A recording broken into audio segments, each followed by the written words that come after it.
Revolution Radio proudly presents, live from the heart of the Blue Ridge, Roanoke, Virginia.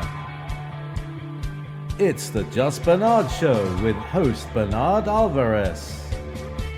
Join Bernard as he shares topics that reveal the real matrix and empower your human experience, including world liberty, the esoteric, suppressed technologies, spiritual ascension, and human consciousness.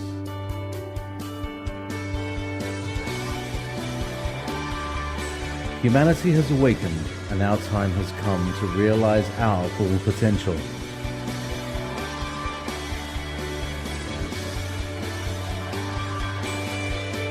And now, live from the Star City, your host, Bernard Alvarez.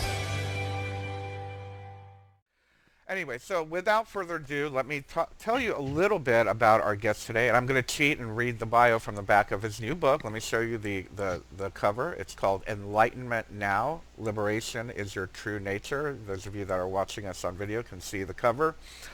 Jason Gregory is a teacher, an international speaker, specializing in Eastern and Western philosophy, comparative religion, metaphysics, and ancient cultures. He is the author of The Science and Practice of Humility, and he divides his time between Asia and Australia.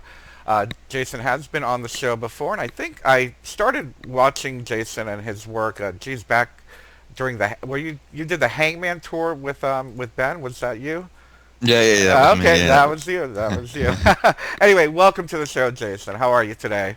I'm good. It's great to be on, Bernard. That's a blast from the past. That was a tour way back in 2011. So 2011. Wow. Jeez. Wow. Okay. So you've been in my consciousness for quite a few years then. Yeah, well, it's good to be in contact with you. I remember our last interview well. I was actually, if I remember right, I was in India when we had that interview last time. So yes. Today I'm in Thailand. So today you're in Thailand. Wow. You're bouncing around the globe, aren't you? Anyway. I bounce around a lot of places in Asia, actually. So. Okay, great. That's great. Tell us a little bit about what drew you to write this new book, Enlightenment Now, Liberation is Your True Nature. Was there something that came to you, or some need that you felt that we needed to get this information? Because it is a great book. It covers a lot of great topics. What was the inspiration behind writing it? I always wanted to write, well, when I became familiar with a lot of deep contents within Eastern philosophy, I always wanted to write a book about, there's a phrase in the book, it's a Sanskrit phrase called Tattvamasi. Now, Tattvamasi means, in Sanskrit, it means you are that. So you are already that now. So you are enlightened but without even searching for it. And I was always fascinated with this concept. It's a real non-dual concept in the East, which you find in the Hindu philosophy of Vedanta in India, and also in Mahayana Buddhism, especially Zen Buddhism. So I was always fascinated by this concept, and I understood the depths of this knowledge. And I've been in Asia for a long time and been around people who actually practice this philosophy and understood the benefits of it. If only us in the modern world could understand that we don't really need to strive excessively hard to reach this so-called enlightenment that we're all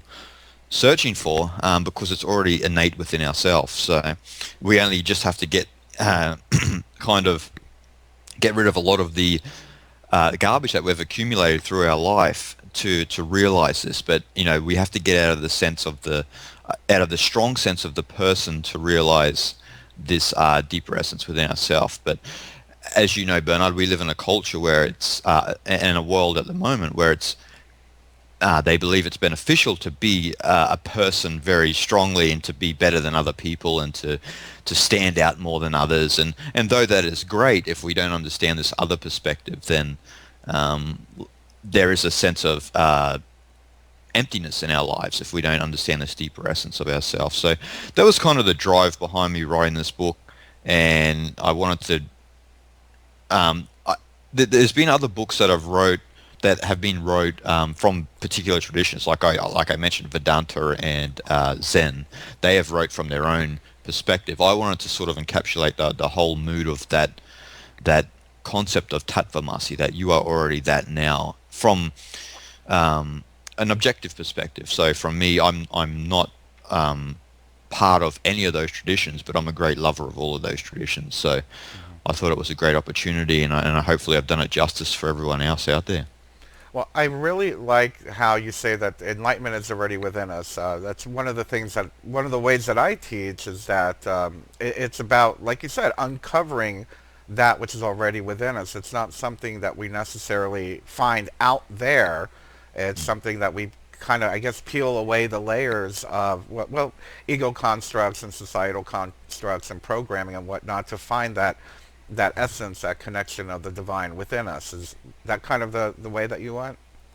Yeah, exactly. That's exactly how it is. It's about peeling those layers away and understanding that, like you said, that the ego or the personality is a social construct. It's a cultural construct, and in some sense, people who are brought up in a strong religious family, it can be a religious construct, and this again eclipses that innate enlightenment within us and actually keeps us separate from each other. And as we know, Bernard, the name of the game is not really separation. It's about unity. It's about that deep innate sense of oneness that we have within ourselves, and that's kind of a faculty. It's something that enlightenment within us is a faculty that is revealed to us, where we begin to have that sense of unity with the whole world, with other people, and with plants, and with animals, and the universe in its totality. Yeah, absolutely. And you're in the first chapter. You talk about the monarchical. Is that the right way to say it? Monarchical view of the universe. And I didn't get a chance to go deeply into that particular chapter because actually I was distracted by some other chapters in the middle that I was really digging. But is it fair to say, is that what you're talking about? That we have this idea that did it have to do with a monarchy way of thinking about world and hierarchy? Is that what you're talking about? Definitely. Well, that's part of it. That's a big part of the way that we're eclipsed from this innate enlightenment. For example, the monarchical view of the universe goes way back. And so Sigmund Freud believed that it began with Akhenaten. He believed Akhenaten had this idea that this political analogy of the universe where God is a ruler or a lord, and we are merely its slaves or subjects. So it was purely, and this goes also into Persia with Darius the First, who began the King of Kings tradition.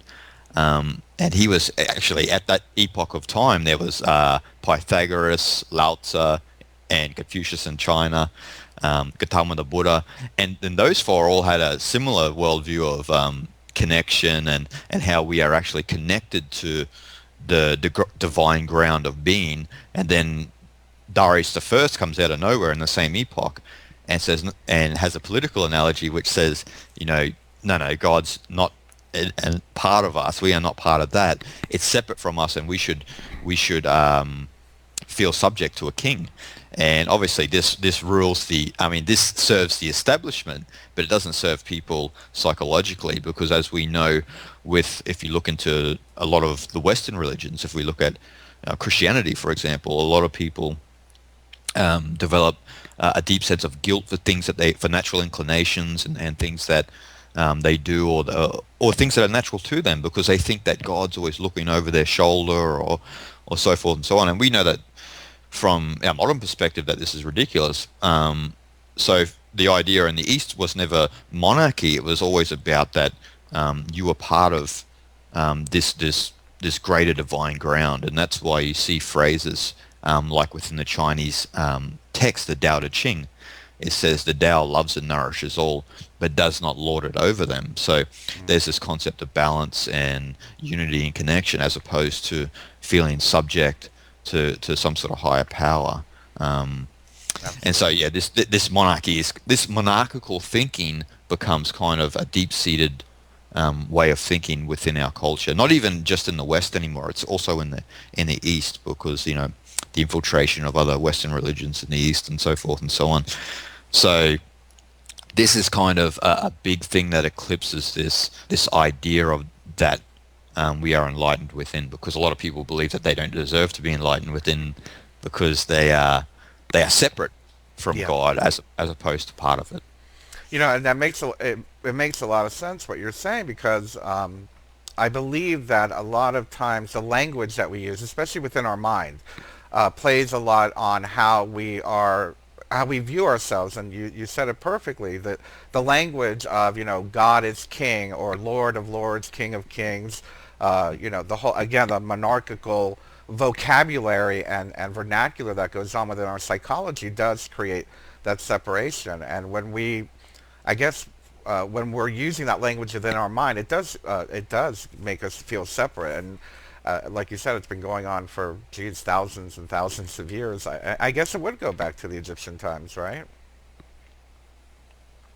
That Freud postulates anyway, but the definitely goes back to Darius the First, who was that epoch was 500 BCE, so that's it's 2,500 years ago. It's a long time ago, and so for that extensive period of time, it's gonna slowly become part of people's psychology, whether they believe it or not. Even atheists, you could say, still think in these terms, and so people who are non-religious, they still have this this monarchical viewpoint.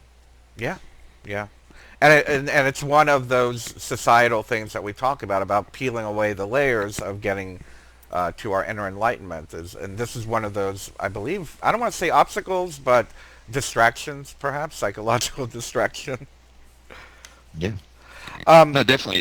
It is a psychological distraction. If we can, you could say, reorientate our view of the world, then you'll start to see things differently. You won't see it from the you are being ruled mindset, or there is a king above you mindset. We're constantly looking to some sort of superior in this world, but we're not looking within ourselves. Yeah, exactly. Exactly. Now, one of the topics within your book that really got my attention was the occult initiation of Purusha, pure awareness. What did you mean by the occult initiation of pure awareness? Yeah, it's a Purusha is a Sanskrit term. It originates actually in yoga literature. So if we go back to Patanjali, who wrote the Yoga Sutras, there's the concept of Prakriti and Purusha. Prakriti is nature, including our mind, so the personality, the accumulation of our life.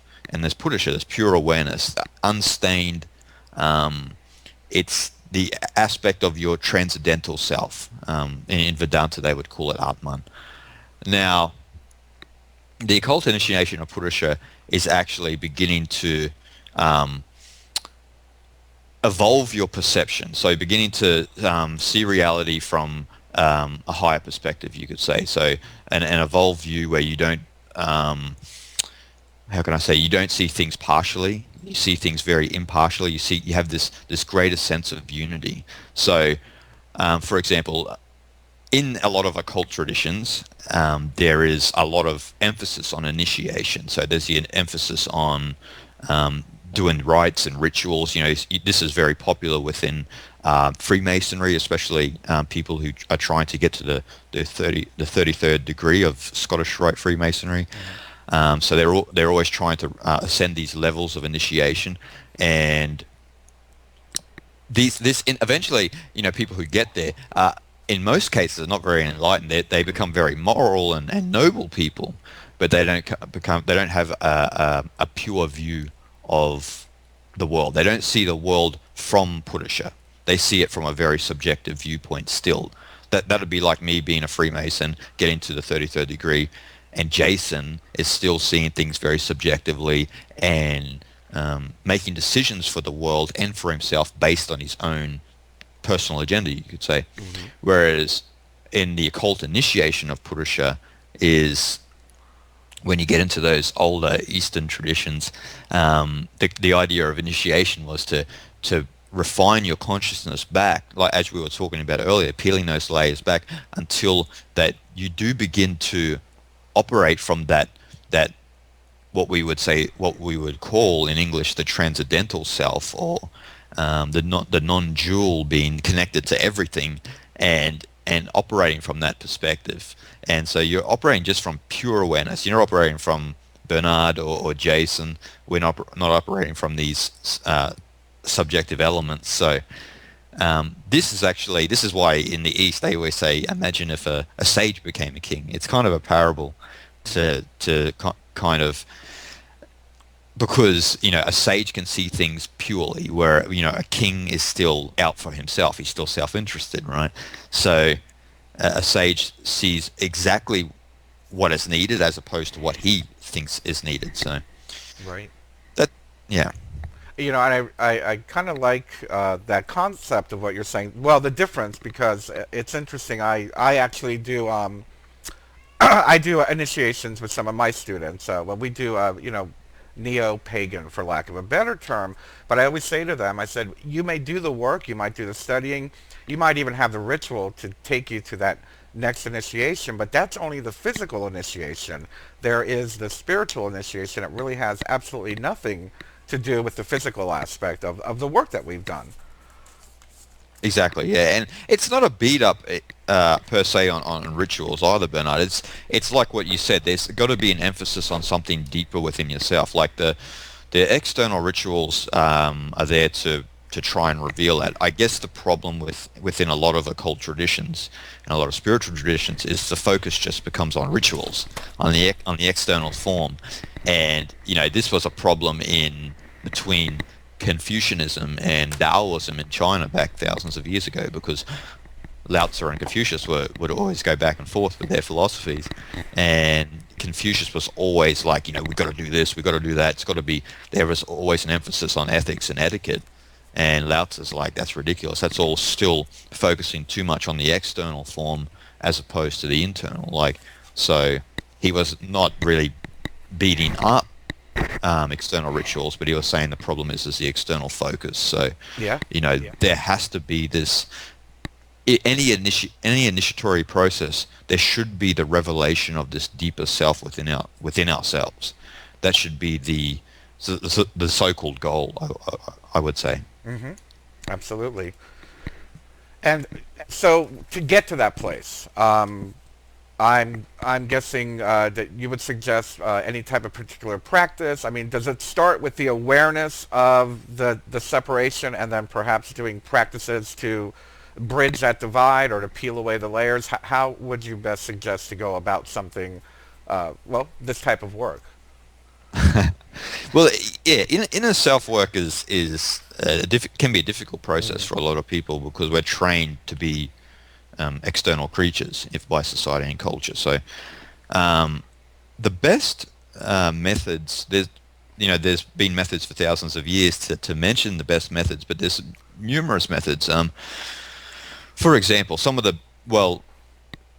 the simple, if we go back to the simplicity of it, meditation is obviously the best. Now, what I mean by meditation is the traditional meditation, so sitting quietly, looking within, observing your mind, or even practicing meditative techniques like, for example, anapanasati, which is awareness of respiration, awareness of breath, trying to make your mind a bit more concentrated and focused, to be aware of your the sensorium within your body, not just the breathing, but the senses at the root level of your being. So where the mind and the body are connected at the root level, which gets down into what are called actually samskaras in Sanskrit, which means our subliminal imprints, or the things that we've taken in that are deep down within us, that have conditioned us on a subtle level, that make us unconsciously act the way we act. So this technology, this meditative technology, they call it vipassana in Sanskrit, which is observing the breath and getting down to that sensory level. That's a good method just to begin with, and what that'll do is that'll make you more mindful in your everyday life. And again, with mindfulness in everyday life, that's another a great technique, because if you look at your everyday life, most of us are always operating from the sense of a person, the sense of the subjective viewpoint. And we're always trying to, what we should be trying to do if we are following the inner path is trying to always cultivate objectivity. So cultivate objectivity in each and every moment. So, you can see reality in its true place instead of trying to, carve your own piece of the pie out. And if you have that sort of sense of mindfulness in everyday life, where you're training your awareness to be aware of every situation, and that can be, you can use the awareness of breathing in those moments just to be, you could go for a walk, and instead of thinking about something that you have to do later in the day, just concentrate on your breath, go for a walk, enjoy nature, or enjoy the streets of a city or wherever you live, and just train your awareness in that manner. And other methods, I would say, that actually help that and help the cultivation of you having a deep sense of awareness would be to refrain from a lot of external stimuli. It doesn't mean you have to exclude it, but for example, if you watch TV for 8 hours a day, it's not going to contribute to your growth in any manner. We all feel exhausted if we watch TV or we stay on the internet for too long. It's just, human nature is not to be sitting in front of a glowing screen for hours on end. So, or to have a phone with you. A lot of people say, I'm going for a walk down the park, and they have their phone in their pocket, and it's always blipping and always doing these things, and your mind is constantly distracted from what's happening in the present moment. So we need to remember that enlightenment is kind of the resonance within that this now moment. So when you have brought your mind back into this present moment more often, then you have more of this, what they would call a meditative state of consciousness in the East, where it's a very when you're around someone who has a meditative state of consciousness, they're very present, they listen to you carefully, and the conversations are always very fruitful, as opposed to two people chit-chatting down the coffee shop and hyper on caffeine and external stimuli. So these are a few methods, and obviously there's, as you know, Bernard, there's numerous methods to try and cultivate this sense of pure awareness in reality. But it really begins with trying to make yourself more conscious more often in the day, and to be, instead of the doer, trying to be the listener in every day. Getting out of the sense of, a lot of us talk about ourselves. This was an old practice I was taught a long time ago. You go for a few weeks without even talking about yourself, for about anything, I mean? Always inquire to what other people are doing, ask them what they're doing and what they're thinking, and listening to them deeply. We don't listen deeply enough in the world these days, and that's why the world is the way it is, I believe. Mm-hmm. Absolutely, and I so agree with that. Well, I agree with the fact that mindfulness is very much a missing part of our culture and our society. I find that most of the conflict in our day-to-day life, just the day-to-day, comes from our inability to be mindful of what we're doing.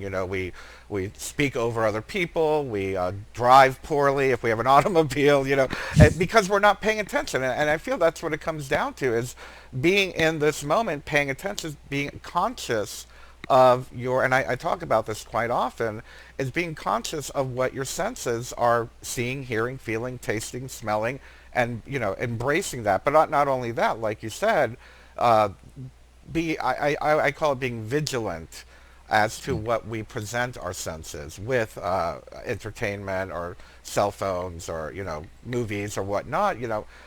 We have to be the keeper of the gate, so to speak, of our own consciousness, and mindfulness for me is a big role in that. Being aware of what we're subjecting ourselves, what kind of reality are we subjecting ourselves to? Is that a little bit too harsh? Or does that sound about right?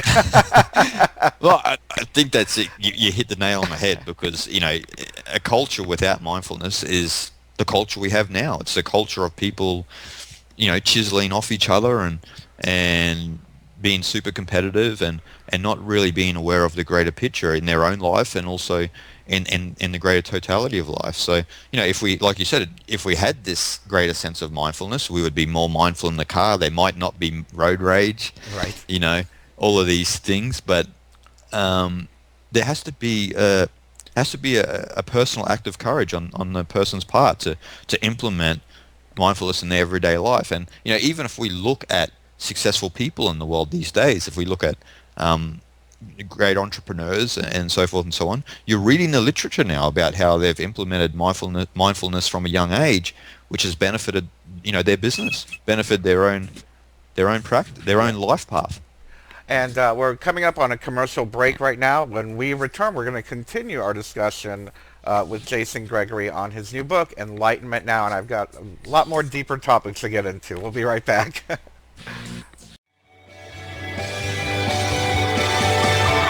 And now, back to your host, Bernard Alvarez.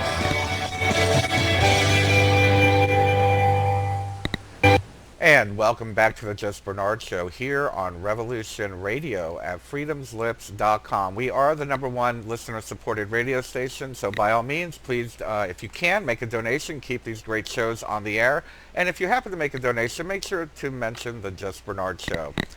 Anyway, we are speaking with Jason Gregory about his new book, and I'll show you guys again, those of you that are on video. It's called Enlightenment Now, Liberation is Your True Nature. And as you can see, I have lots of little tabs here that I want to talk about. I can't help but love this chapter, or at least this section of the chapter, Jason, where you're talking about how non-doing can lead to spiritual pride and emotional numbness. I found that, and it's kind of like a thing that I noticed where people, some of us have a tendency, I guess, to take our spirituality too seriously. Is that kind of fair to say in that sense? What was your interpretation of that, or why'd you write that? Well, definitely what you said. A lot of us do take it too seriously, and we need to remember like the spiritual core of most traditions is life that serious? So we shouldn't really be taking it too seriously.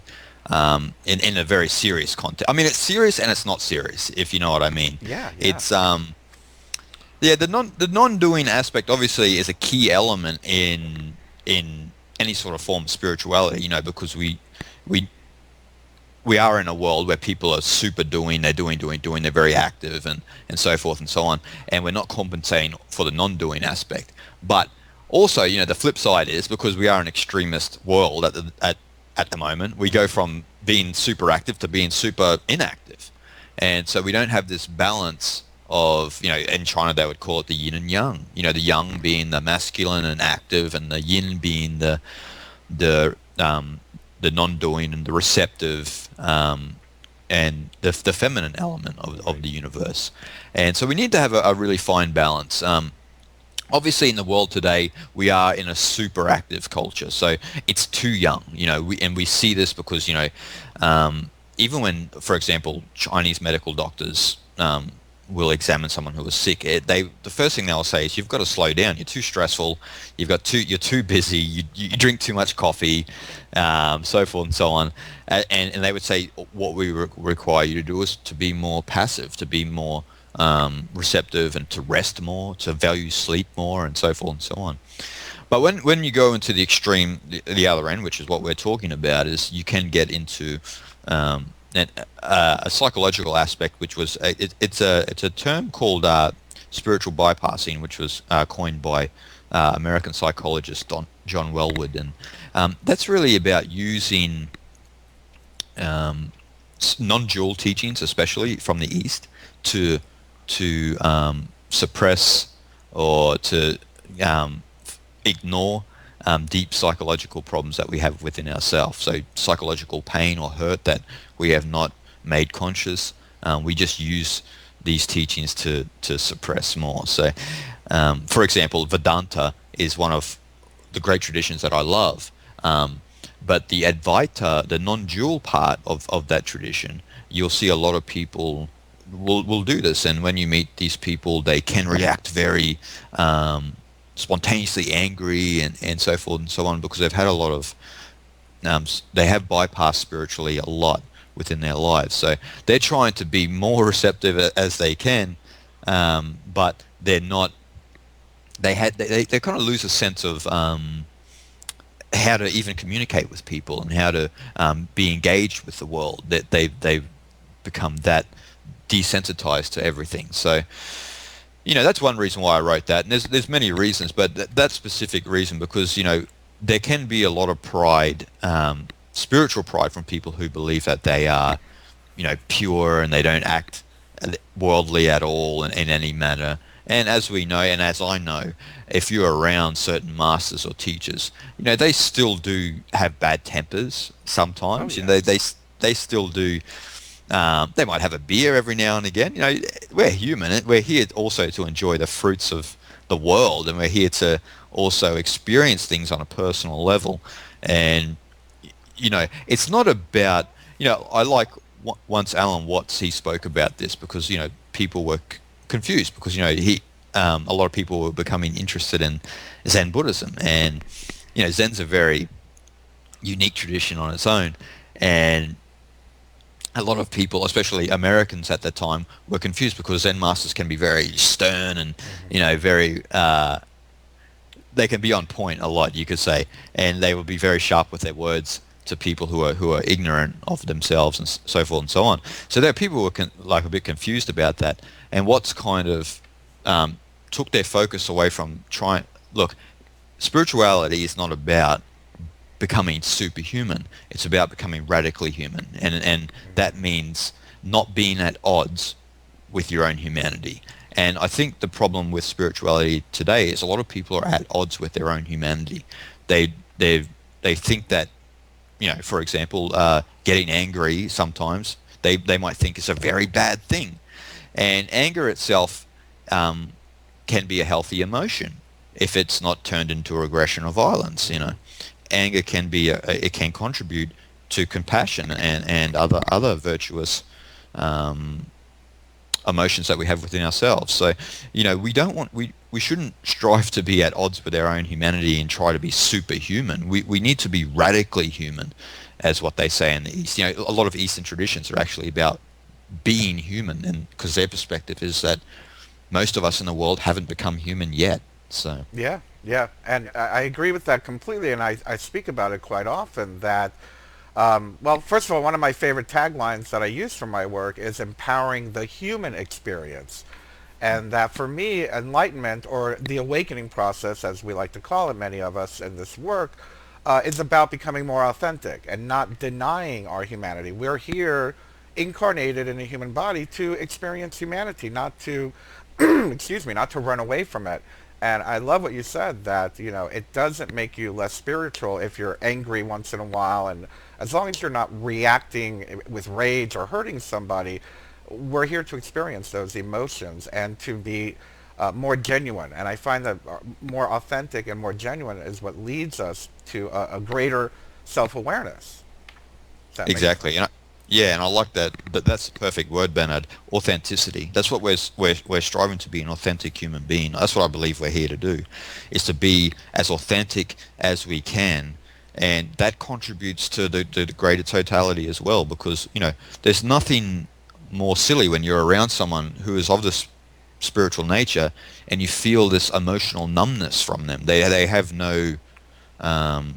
I mean, they don't have that meditative state of consciousness, which can kind of listen and engage in the most frivolous conversations. A lot of people who have this emotional numbness are still coming from their subjective viewpoint deep down, because they might say, well, Bernard and Jason are talking about lawns, for example, Right.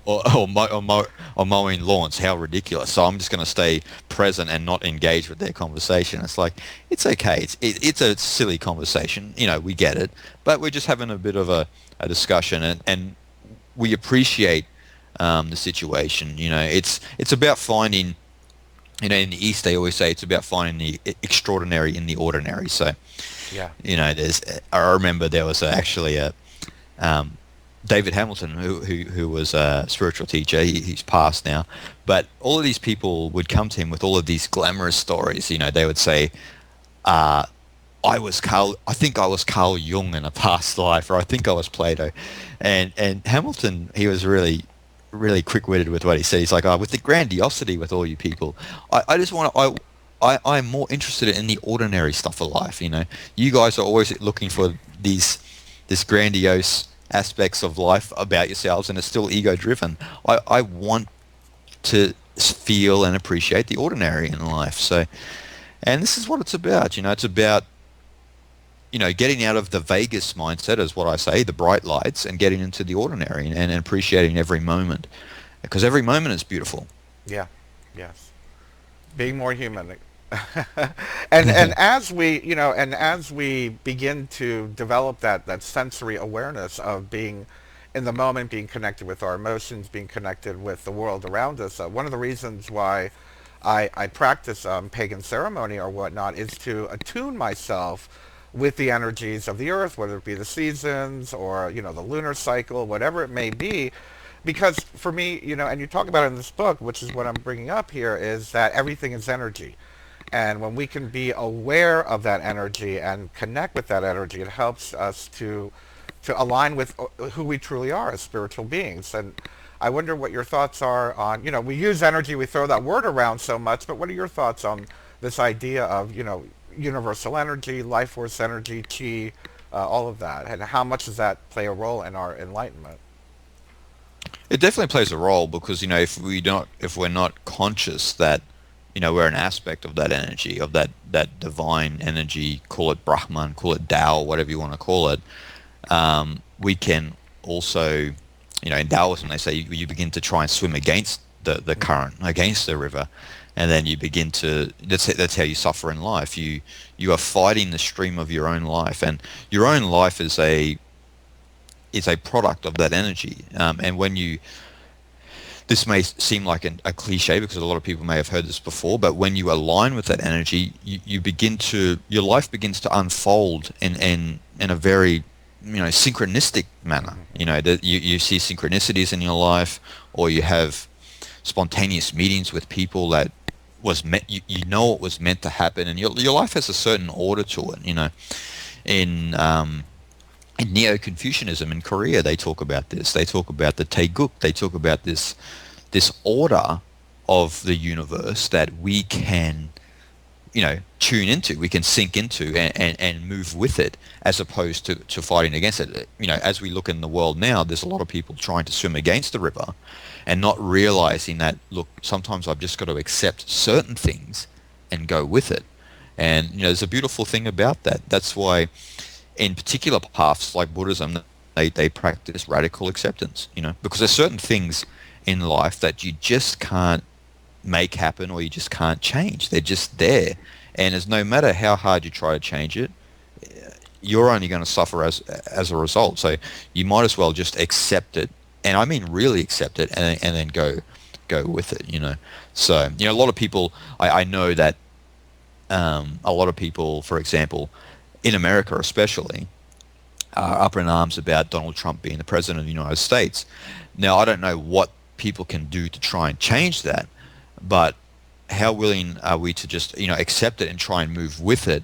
And, and if things don't turn out, they turn out good, then they don't turn out good. Right. And then he'll be gone. Who knows what will happen. But, for the moment, maybe instead of trying to fight it and the situation, try and find the simplicity in it. Maybe he might be able to bring, as a businessman, maybe he might be able to bring some simplicity to a country that's governance is usually very complex. Yes. So let's try and accept it and move with it and see what happens down the road. No one can really tell what's going to happen. Oh, absolutely. And politics is a very it's a complex world. So. And you know what, you bring up a really good point, Jason, not only about Donald Trump, but politics and activism in general. Ever so quickly, I find the idea of Trump being president as being very stimulating to the activist community. It's a very, a lot of people are very unhappy about it, but because of that, you're seeing people being more aware of civil rights, more aware of equality and all of these things. So there is a flip side to it. We are seeing positive things coming out of it. But with that being said, on a general spiritual level, we're talking about, going with the flow, going with our energy, following synchronicity. Where's the balance in creating change in our life, and not forcing change, but perhaps molding change to create, you know, the next step in your life. A lot of people are afraid to, buy that bigger house, get that better computer because they might feel that they're not worthy of it, or it's not going with their spiritual flow. And is activism resistance, or is it guiding energy to a particular outcome? And if we are guiding energy to a particular outcome, is it egocentric to want that particular outcome? Where's that? Where's the middle ground? Boy, I got real heavy there. Well, that you've just encapsulated the whole paradox of life in that whole question. So I think I used to have a big problem with activism for certain reasons, spiritual reasons, but I don't really have a big problem with it now. And only if it's conscious, if it's a really conscious activism, then I really go for it. If it's just people jumping on the bandwagon because it becomes cool to be part of a certain organization or group, or to say a certain thing, then I think that's the wrong thing. I think in some sense, there's too many followers in the world like that. But when you see that there is, say if there is something that's very conscious, that you see that, well, maybe that if that was changed, then maybe that would contribute to more well-being within the world, then I don't see any inherent problem in that. It only becomes an inherent problem if you begin to suffer because of it. Suffering is what we should be trying to become more conscious of in our life. So if people are suffering a lot from a particular cause and they're getting violent and aggressive towards other people because they don't agree with their viewpoint, then I think that this is going down the wrong path. If it's a very conscious thing and you're open to even that the active element may change, that form of activism may change, and I think that this is very healthy. And as opposed to and in related to the personal level, as you mentioned, I don't think people have to be too concerned if there is something that they're compelled to do, but really compelled to do. Like you said, if they see a new computer that might make their might benefit their life, might contribute to more well-being or creative growth in their life. If it's very conscious like that, then I don't think anyone should be really hung up on it. They should just, go for it and see what happens from there. When we're compelled or we're attracted to certain things, there's a specific, I believe there's a specific quality in that. The problem is when it goes often to the furthest extreme and it just becomes consumerism. You're just starting to think with your social mind again, where you're just buying, and then you're not very conscious anymore. So yeah, I think it is a paradox, like what you said, because I think the paradox is that it becomes a paradox when we don't live our life in moderation, Yes. when we get out of that moderate level. So, like you said, if it's about buying a computer, but then when does it go from buying a computer to buying a big studio? And then, how far do we go? Or when does the activism become you down at the coffee shop or the pub, pointing your finger at someone that they need to know this, and who needs to know it really? It's only when it becomes your personal agenda, then that becomes the problem then. So we need to be we need to cultivate more of that objectiveness and even be willing to accept criticisms of ourselves, from other people. Yeah, I find that to be we talk about that a lot actually right now in the United States, because Trump does not like any criticism, but the reality of it is that no one here in the United States, whether they're leftist or right or centrist, do not accept criticism. And I feel that sometimes criticism is a motivating key to help us, evolve and to grow. So that's a very good point. When it comes to activism, I've been using the term sacred activism. And, does it come from the heart? Does it benefit others? Are we just pointing our finger and saying, oh, look what he did, or look what she said? And, it almost turns into, in some cases we're seeing, especially here in the United States with Donald Trump, where people are just wagging their finger and, look what he said, look what he said. Well, I don't care what he said. What's he doing? And what are we going to do about it? And to me, that's where the sacred aspect comes. If it's coming from the heart and not pointing fingers at a person, but perhaps pointing fingers at the human quality of life and what we can do to enhance that, I guess, is a great way of saying that.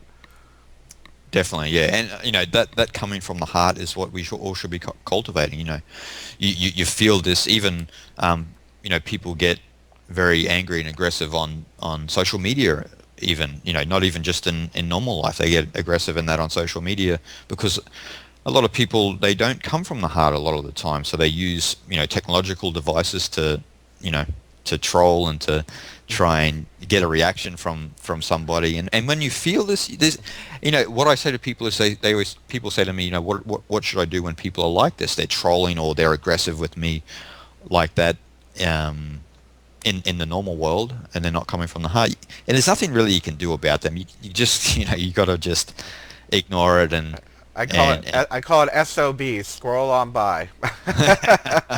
Well, that's it. That's beautifully put. You just got to go, And in relation to like what you said with the United States, especially with Trump, is people are too worried about who the president is, and they're not worried about themselves. If you are concentrating on someone who is very, actively trying to ignore all sorts of criticism.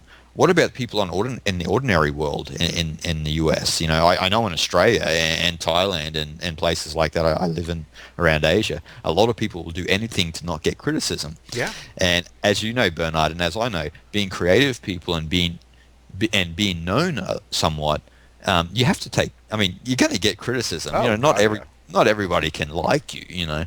So you just got to sort of turn the other cheek, and sometimes the criticism can be creative, and other times it can be not from the heart from other people. But there's nothing you can do about it.